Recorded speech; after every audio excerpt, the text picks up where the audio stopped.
So this is just Reonomy. There's no filters, no nothing on it. If you want to find a buyer for anything, give me a county that you're working on right now. Let's go with Broward. Yeah, Broward County. Okay. Take any asset class. It does not matter. So I'm going to ignore asset class for a moment. Okay. But what I'm going to go do is I'm going to go to owner. Okay. Owner tab includes a phone number. So obviously we can reach out to them. Properties in portfolio. I want to do at least 5.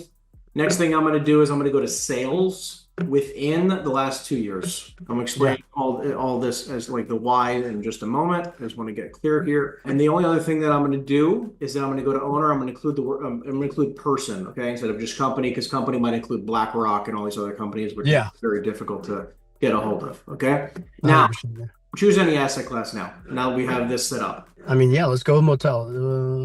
All right, hospitality. 52 properties have sold in the last 2 years. I'm going to go to owners. And this shows me every single person who owns hospitality assets and the biggest people in the market. So I see like the top, let's say here, like this Hussein owns 4, Jonathan owns 4, and just in Broward, and they bought it within the last 2 years. Okay. Yeah. He owns 90 assets in his portfolio. You can see here that, Joseph here with Weston, I mean, this is with Weston Management, like obviously like they're going to have a lot, but you can kind of go through this. Like this is going to be your buyers list. Like I always, tell people like, look, the top 50, your first 1 page, you should be reaching out to every single one of them. And there's going to be somewhere between 2 and 10 of these people who are going to be very qualified, good people to build a long-term relationship with. But this is the simplest part of it, right? Like, again, there is almost zero search criteria. It's just hospitality. You get clicked person instead of, a company. It's easier to get them on the phone. They own at least 5 properties. They have a phone number so you can call them. They bought within the last 2 years, which means they're likely to do it again, especially if they own 5 and they bought one in the last 2 years. Especially that means because they're not worried about the interest rates, right? They'll pay something. They'll pay, up right now in your location. So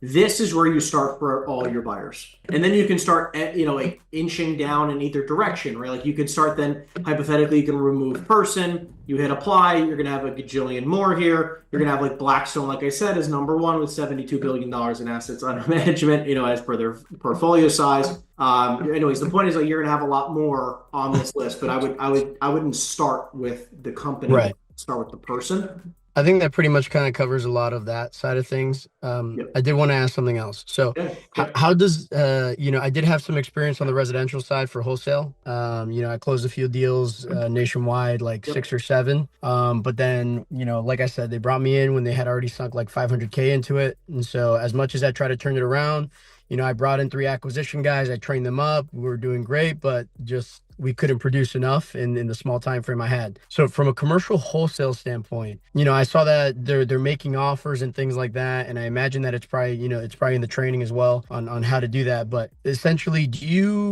when we're making offers, is that on behalf of, for example, maybe your investment company, or am I making offer just making an offer? What's different is the following. What we're trying to do with our starter offers, which is similar to the wholesaling world, but not exact, okay? What I'm doing is I'm starting the negotiation process with the seller. I'm not expecting them to take my offer. That's not the entire purpose. Like I'm not running a wholesale shop. Like that's not what I'm doing here. All I'm trying to use is a starting offer, which you'll learn through the underwriting process, which I'll cover in a minute, okay? Which obviously we do every single week. You can talk about new deals. Like I can kind of give you a gauge where my head's at. The whole purpose of it is just to start the negotiations as fast as possible to close the sales cycle, because the sales cycle in commercial is so freaking long. So what brokers do is that they just pitch a listing and the seller says, I want 20 million. We think it's worth 10. And then these brokers end up getting the seller like, look, would you at least do 18? Maybe get the seller to list it at 18 million, but it's so drastically overpriced and a waste of time. Yeah. Which my broker, I used to work at Apex Capital, and my broker, Miguel, he at one point he was doing that with,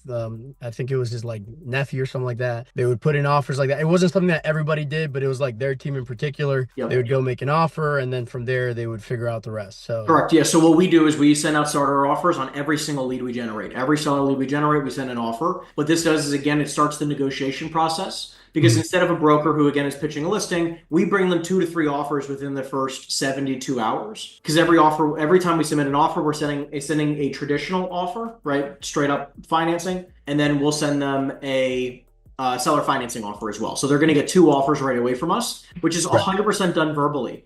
Okay. The only time we'll send a letter of intent is when they say, hey, can you send that to me for me to review? Okay. Right. Again, I'm underwriting. I mean, 100% of all the leads I underwrite, and I tell them what to make an offer at on my team. But it's because all I'm trying to do is sift through the leads to find the motivated sellers and and the non-motivated ones, and I can separate it out, right? Right. Because if let's say a guy wants 20 million, my guy comes to me with all the information that we have, I make an offer at 10, the guy goes 10's ridiculous, I want 20 or I'm not selling it. Right. Right. But in Right. the same instance, we've made an offer at 10 million. The guy goes, listen, like I can't do 10, but if you could do 12, let's do a deal. And I didn't do anything other than make him an offer of some sort that I believe is fair. And I got him down 8 million bucks. So that I'm trying to just sift through things to see like where do I spend my time? What do I not spend my time on? Right. Which makes sense. I'm actually I'm surprised that have you heard of LexisNexis Public Records? Yeah, of course. Do you guys use that on the team? Or, I mean, we pay for other data, but I've heard of it. We've used it.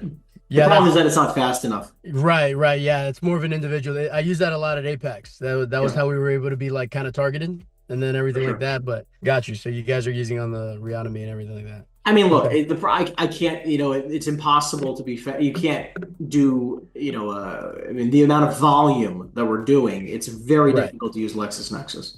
It's great Yeah. when we can't find a number. I'll say that. It's for sure. Yeah, yeah. No, I at our brokerage, we had a gentleman who used a bot and it actually burned through so much and they had a massive monthly payout that after that they took it away from everybody.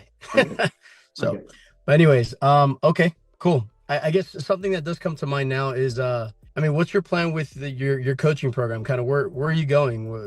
What do you see in your vision as far as where? I mean, look, I run a commercial real estate sales team. I run an investment company. I want to build both of those to the moon. I want to have thousands of agents on my team one day, and I want to have a $1 billion plus fund that that owns a lot of real estate. I want those two main things. And in order to recruit thousands of people, I will have to be there. I will need to have a huge brand, and people will need to know who the heck I am. Yeah. Hence why I do everything content wise. And again, like if I wanted to sell more real estate online, I would not be posting the content that's targeted towards commercial real estate agents. That doesn't make any sense. And so you would say that residential is still like what percentage of residential would you say is still a large aspect of your business versus commercial at this point? 5% or less. Gotcha. My partner runs we run one of the largest in New Jersey, the largest residential teams in the state of New Jersey. So we were number one as per Real Trends last year on the residential side in the entire state of New Jersey. So we're trying to do that with both commercial and residential, and we're just going to run it. Hopefully one day we'll be number one in the country.